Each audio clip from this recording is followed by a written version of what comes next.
Números, capítulo 16. Nós vamos ver o verso...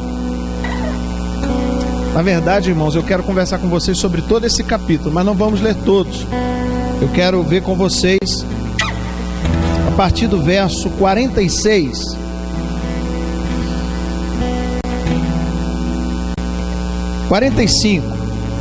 E eu quero mostrar para você o que está acontecendo aqui e o que esse texto aponta para os nossos dias. Qual era o trabalho do levita? O levita não só tocava, não só cantava, não só ficava na porta, mas ele limpava, ele carregava as coisas. Esse povo nessa época era um povo nômade, ele se movimentava. Então quem carregava as coisas, quem montava a tenda, desmontava a tenda? Os levitas. E Coré, sabia disso. Olha o que acontece. Coré, ele coloca no coração uma desconfiança da liderança. E o que ele faz? Ele levanta uma rebelião contra Moisés e Arão. Moisés, o patriarca que Deus tinha levantado, e Arão, o sacerdote, o sumo sacerdote sobre Israel. Moisés era a voz de Deus no meio do povo. A própria Deus falava com Moisés. Moisés era a voz de Deus no meio do povo. E Arão era aquele que realizava todo o ritual, toda a praxe sacerdotal no meio do povo de Israel. Preste atenção. Então o povo se levanta, não só ele, mas se você continuar lendo o texto, vai dizer que os líderes de várias tribos se levantaram contra Moisés e contra Arão, e mais 250 homens se levantaram contra ele. Está logo aí no comecinho do capítulo 16. O que aconteceu? Eles falaram assim para Moisés: Moisés, quem te falou que Deus fala só contigo? Quem te falou que só você que tem o direito de ouvir a voz de Deus? Deus fala com a gente também. A gente também quer ser chefe, a gente também quer ser autoridade, a gente também quer ter governo. E eles se levantam em rebeldia contra a liderança, se levantam em rebeldia contra a autoridade, não a do homem Moisés, mas a autoridade de Deus que estava sobre eles. O que acontece? Moisés não briga pela autoridade. Eu estou parafraseando, irmão, para a gente não precisar ler 50 versículos, amém? Moisés não briga. O que Moisés faz? Ele ora, ele fala assim: olha, gente, se Deus não é comigo, é Ele que vai mostrar. E sabe o que acontece? Preste atenção. Sabe o que acontece quando Moisés fala isso? Deus fala assim: sai de perto desses homens, porque eu vou fazer a minha justiça com eles agora. E aí Moisés continua orando: não, Senhor, tem misericórdia dele. Moisés sempre se prostra diante de Deus, Arão sempre se prostra diante do Senhor. Mas Deus é justo, Deus não é só amor, Deus é justiça. Então eu quero olhar para esse texto aqui no início e lembrar você dos atos rebeldes da igreja nesse tempo. Deus não perdeu o controle de pandemia, não perdeu o controle de Covid-19, de coronavírus. Deus não perdeu o controle de nada disso. Isso é um resultado das atitudes rebeldes do homem. O homem está colhendo o fruto da sua atitude de rebeldia. O que acontece quando Moisés então se afasta e aqueles homens, Coré, Datã, Abirão e os seus aliados, cerca de 250 homens, estão ali confrontando a autoridade? A Bíblia diz que abre uma boca no chão, abre-se uma grande valeta, uma grande fenda, e engole aqueles homens. Todos eles são soterrados vivos pela própria ira e justiça de Deus. Talvez você pense: pastor, mas então Deus é mau, mas então Deus... Não, querido, Deus ele trabalha com princípios. Deus ele trabalha de uma forma digna, justa, correta, alinhada. E o homem, quando entra em desalinho, ele tem a alternativa de se sujeitar ao sacerdócio. Mas esses homens estavam se levantando contra o sumo sacerdote e contra a voz do patriarca. Quem é o pai hoje? Quem é o patriarca hoje? Quem é o pai? Deus. Amém ou não? E quem é o sumo sacerdote hoje na graça? Porque você pode dizer: isso aqui, pastor, é lá na lei. Não, vamos apontar para a graça agora e vamos olhar quem é o sumo sacerdote. Quem é que apresenta o sacrifício? Jesus. Ele é o sumo sacerdote. Então olha o que essas pessoas fizeram. Elas se levantam contra Deus e se levantam contra Jesus. Por isso elas são imperdoáveis, porque não aceitam o sacrifício do sumo sacerdote. E para ser salvo é necessário que você aceite Jesus como Salvador. Por isso a impiedade, por isso a boca se abre e engole aqueles homens. E é interessante que mais para frente, se você olhar a partir do verso de número 16, você vai ver sobre o castigo justo de Deus. É a epígrafe aqui do texto. O que ele faz? Aqueles 250 homens estavam com incensários nas mãos, e o incensário não era um instrumento para qualquer pessoa. Um incensário, eu não sei se você conhece, mas que é uma baciazinha assim, geralmente de prata ou bronze. Ela tem umas correntinhas e é um perfuradinho, onde você coloca a brasa, onde você coloca o incenso. A Igreja Católica usa até hoje, é um símbolo lá ainda, e a pessoa pega e balança aquela fumacinha. Você já viu? Amém ou não? Então esse incensário é um instrumento sacerdotal. Só o sumo sacerdote podia utilizar esse instrumento. Quando Coré, Datã e Abirão vão para confrontar a autoridade de Moisés, o patriarca, e Arão, o sumo sacerdote, eles levam incensários. O que acontece? Eles também são devorados e são mortos por essa fenda. Eles são absorvidos por essa fenda, são enterrados vivos pela própria mão de Deus, e os seus incensários ficam ali. O que Deus fala? Recolhe todos os incensários, e vocês agora vão pegar esse incensário, vão derreter esse incensário, e vocês vão forrar todo o altar da casa de Deus com esse incensário, para as pessoas nunca mais esquecerem que a autoridade sacerdotal não pode ser confrontada. O sumo sacerdote é quem mesmo? Quem é o sumo sacerdote? Jesus. Você consegue entender o que esse texto está apontando para nós nesses dias? Quantas pessoas estão pondo a sua pessoa, a sua presença, eles estão colocando um incensário nas mãos, porque querem assumir o lugar do próprio Cristo. E agora Deus veio com a sua justiça e estabeleceu um tempo de juízo sobre toda essa situação. Pega o incensário deles, derrete e coloca no altar como testemunho de que só pode o sumo sacerdote pegar o incensário. Ok, resolvido o problema, ok, o povo ficou com medo, ninguém mais se levanta contra Moisés. Mas não, quando você olha no verso de número 42, diz assim, você pode pôr o 42 para mim, filho, atrás um pouquinho. Quando porém o povo se ajuntou novamente contra Moisés. Sabe qual é o nosso problema, queridos? A gente gosta do pecado como o cachorro gosta de voltar para o vômito. A gente gosta do pecado como o porco gosta de voltar para a lama. A Bíblia diz isso.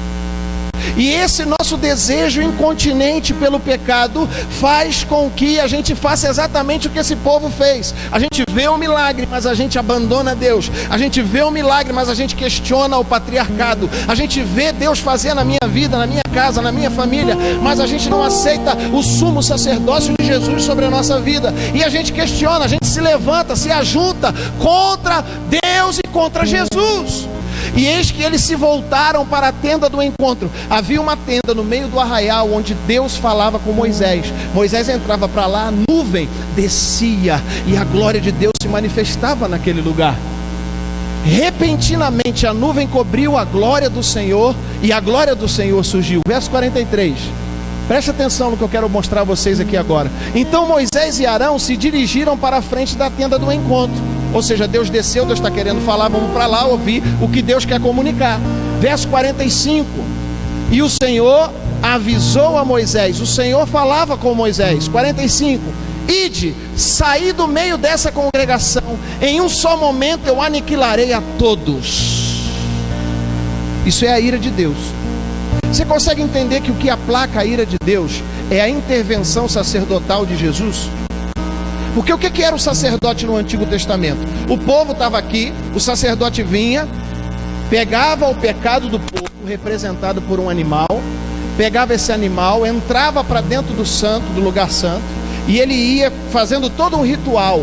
e ele seguia, entrava com esse ritual, ia até o lugar santíssimo, onde ele sacrificava esse animal, entregava como sacrifício pelo pecado de todas as pessoas. No Antigo Testamento era assim. Agora no Novo Testamento, quem é o próprio animal? Quem é o sumo sacerdote que cumpre com essa função? Jesus. Então ele agora está dizendo: quando vocês se levantam contra o sumo sacerdote, vocês estão se levantando contra o próprio Deus e o seu Filho Jesus. Então entenda, a ira de Deus, ela é filtrada pelo sangue de Jesus. Nós somos lavados e remidos pelo sangue de Jesus. Mas quando nós rejeitamos, quando rejeitamos a Jesus, pastor? Quando voltamos para o pecado, voltamos para a rebeldia, como aconteceu ali. Morreu Coré, Datã e Abirão, morreu seus 250, e agora Deus falou: vou matar o resto todo, porque eles estão se levantando, não é contra Moisés, o patriarca, não é contra Jesus, o sumo sacerdote aqui representado por Arão, mas eles estão se levantando contra o próprio Deus. Aí nós olhamos, querido, para quanta blasfêmia foi feita, quanta coisa foi levantada, só aqui no Brasil.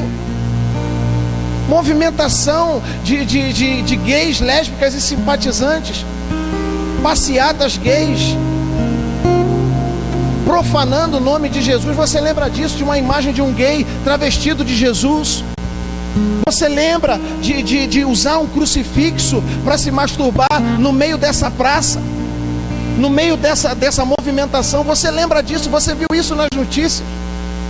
Eles foram para o carnaval e banalizaram o nome de Jesus, colocando Jesus numa avenida carnavalesca.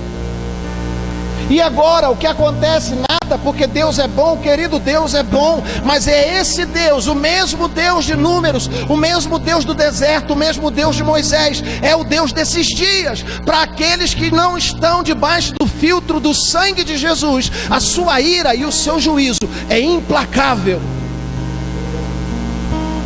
Implacável. E vai morrer, irmão. Vai morrer pela epidemia. Eu não imaginava que essa palavra estava numa tradução bíblica. Quando eu li esse texto, eu fiquei assombrado.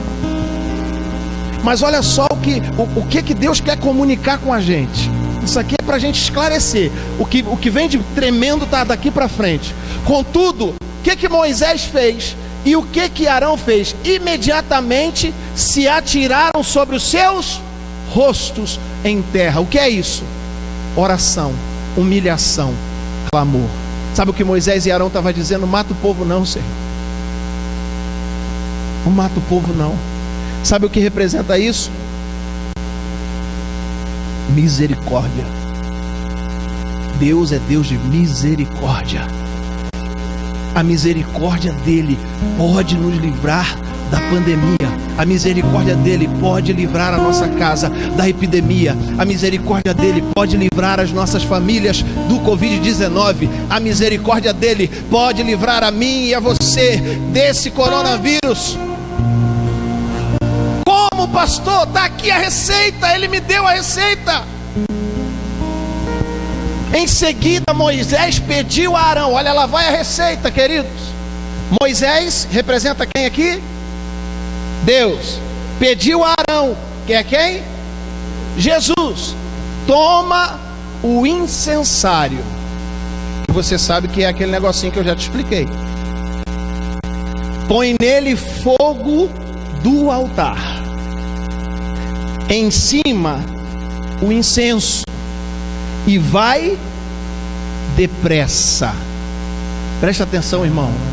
Presta atenção, irmão. A receita, a vacina para o Covid-19 está aqui. Ei, preste atenção. Você sabe o que é o incensário?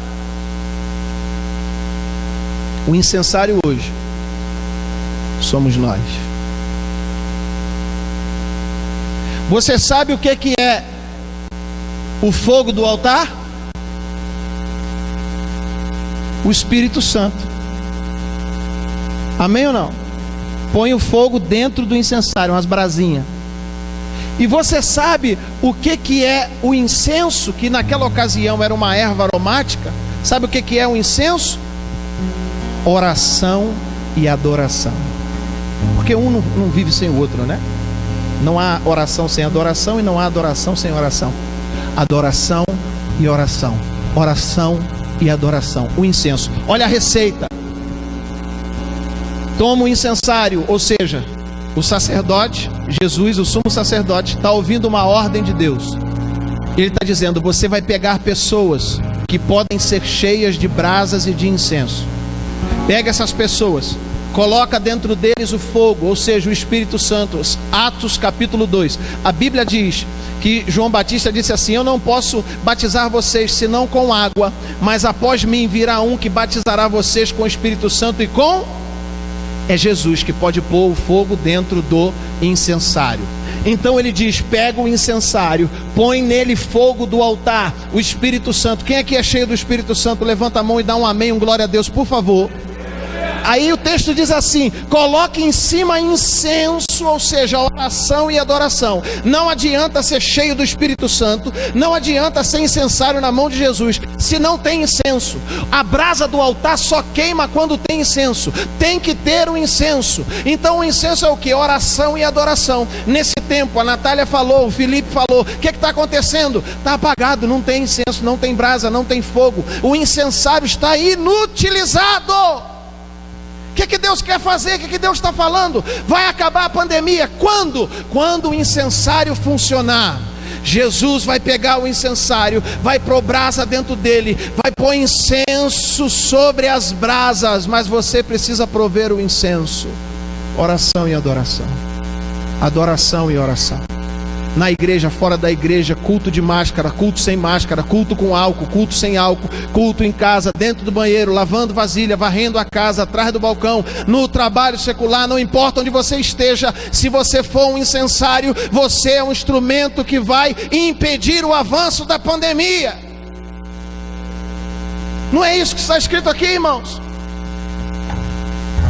E vai lá e realiza um ritual de propiciação pelos pecados. Ou seja, vai lá e faz o que precisa ser feito para perdoar os pecados. O problema é o pecado. O que mata não é o vírus, o que mata é o pecado. Quando o perdão chegar, também chega a expiação, a propiciação, e acaba o problema do vírus, acaba o problema da epidemia. Porquanto partiu grande ira da presença do Senhor, e a mortandade já começou entre o povo. Quando apareceu o primeiro caso aqui em Batiba, as pessoas ficaram todas suspensas. Quando morreu a primeira pessoa, o suspense aumentou mais ainda. Há uma sensação de morte no nosso meio, porque a ira de Deus é implacável e ela está liberada. Quando ela vai parar? Verso de número 47. Arão procedeu exatamente como Moisés lhe pedira. Correu para o meio da assembleia. Correu, irmãos. Deus tem pressa. Deus tem pressa. Nós não podemos cruzar os braços e continuar esperando as pessoas morrerem. A epidemia de fato já havia iniciado o seu trabalho entre o povo, ou seja, estava matando as pessoas. A ira de Deus em forma de epidemia. Contudo, Arão ofereceu incenso, realizou o sacrifício de expiação pelos pecados do povo. Esse verso 48 é forte. Arão colocou-se entre os mortos e os vivos. O que Jesus fez? Arão aqui não é Jesus? Ele se colocou entre os mortos e os vivos. Que mortos são esses? Naquele tempo, morto de fato. Talvez nos nossos dias também. Mas o texto está apontando para morte e vida espiritual. Jesus vem e separa mortos de vivos. Quem está para cá do sacerdócio vivo de Jesus está vivo. Aqueles que já morreram não dá para fazer mais nada. Mas aqueles que estão debaixo do incensário, do fogo e do cheiro gostoso do incenso, esses não vão experimentar a morte. Você entende isso, querido? Você consegue perceber o quão profundo e o quão forte é o que Deus está falando conosco? Ele está dizendo: a responsabilidade é de vocês, porque se o incenso não funciona, a morte continua. Se o incenso não está cheio de brasas de fogo do Espírito Santo, a morte continua. Se o incenso não existe, ou seja, adoração e oração, também não tem como revitalizar as pessoas ou impedir a morte de chegar nas pessoas. Se não funciona, querido, é impossível. Então eu preciso me disponibilizar como incensário nas mãos de Jesus para que a epidemia acabe.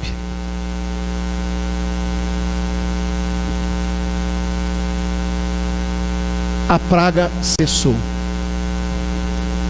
Você não sai daqui hoje inocente da responsabilidade que Deus está dando a você. A praga só vai continuar se nós não funcionarmos como incensários na mão de Jesus. Os incensários vão impedir o avanço da praga, mas onde não houver incensário, a mortandade continueira de Deus é implacável. Para finalizar, foram 14.700 pessoas que morreram, isso só do povo que saiu do Egito, que estava sob o cajado de Moisés, atingidas por aquela praga, sem contar os 250 mais Coré, Datã e Abirão, que foram os rebeldes da primeira situação, que foram engolidos pela terra. Leia esse texto em casa, por favor, faça a sua devocional essa semana em cima desse texto. Verso 50 e último para a gente orar. Quando acabou a epidemia, Arão retornou para onde? Para a tenda do encontro, onde Moisés estava lá, fazendo o quê? Orando, falando com Deus, recebendo a comunicação do Senhor.